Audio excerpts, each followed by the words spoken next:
जय गुरुदेव। दीक्षा का स्थान, समय एवं विधि।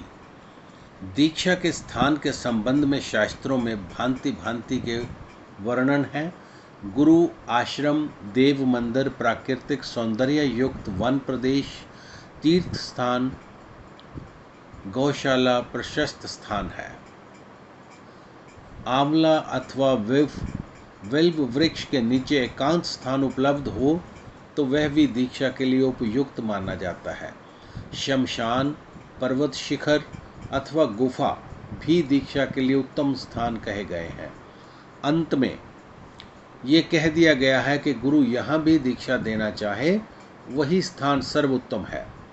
इसी प्रकार समय के बारे में भी शास्त्रों में अनेक प्रकार के विधि विधान हैं। दीक्षा जैसे शुभ कर्म का अनुसंधान तिथि, वार, नक्षत्र, योग इत्यादि देखकर किया जाए तो शुभ फलप्रद होता है।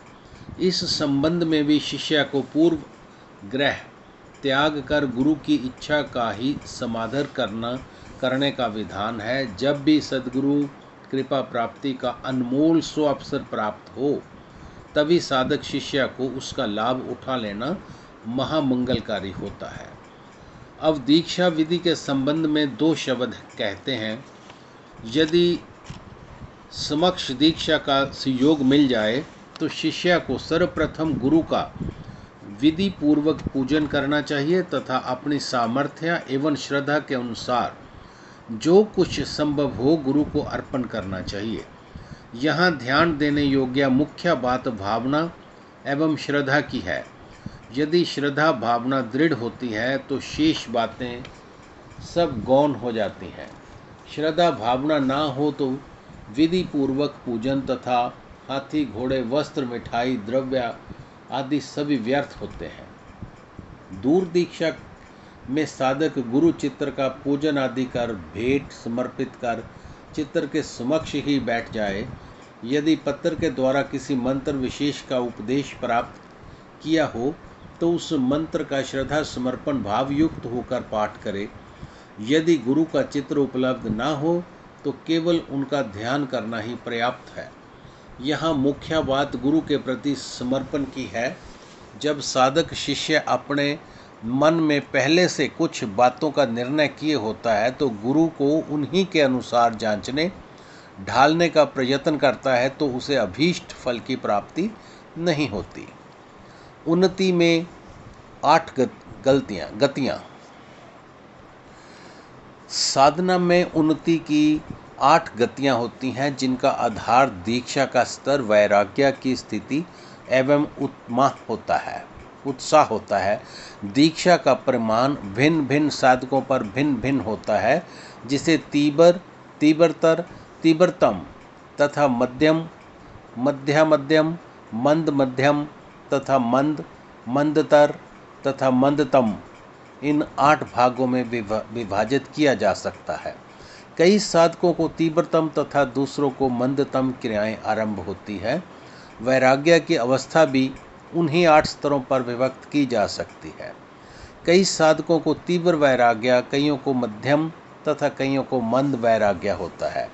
कोई साधक तीव्र उत्साह से साधन करता है तो कोई मंद अथवा मध्यम उत्साह से। इस प्रकार साधना की दृष्टि में भी साधकों की 8 श्रेणियां होती हैं। इन सभी में संयुक्त समीकरण के साधन से गतियां 821 होती हैं, किंतु उनमें से केवल पूर्वक 8 ही मुख्य मानी जाती हैं। दीक्षा के पश्चात दीक्षा का स्तर तो निश्चित हो जाता है जिसमें किसी भी प्रकार का परिवर्तन संभव नहीं होता, किंतु साधक अपने वैराग्य को बढ़ाकर साधन की गति को तीव्र कर सकता है। वैराग्य एवं साधना बढ़ाने पर उन्नति की गति तीव्र हो जाती है। साधन की सफलता।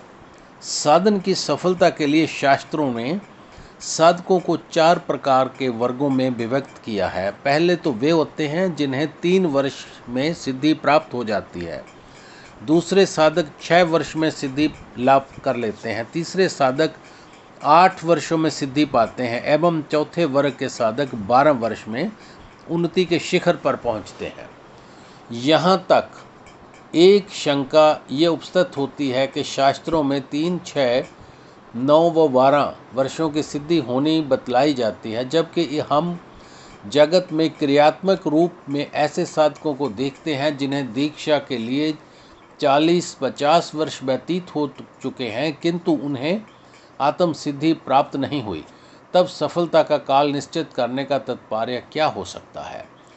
उपरोक्त प्रश्न का निराकरण इस प्रकार किया जा सकता है कि जो गुरु के प्रति समर्पण भाव युक्त है, गुरु का कार्य समझकर ही जगत के सभी कार्य करते हैं, कर्तव्य पालन में सभी प्रकार की विघ्न बाधाओं का सामना करते हुए क्रिया शक्ति के आदेश अनुसार कर्म करते चले जाते हैं और अपने अंतर में क्रिया शक्ति को कार्य करने का पूरा पूरा अवसर प्रदान करते हैं, केवल ऐसे साधकों को ही काल के उपरोक्त वर्गीकरण में सम्मिलित किया जा सकता है।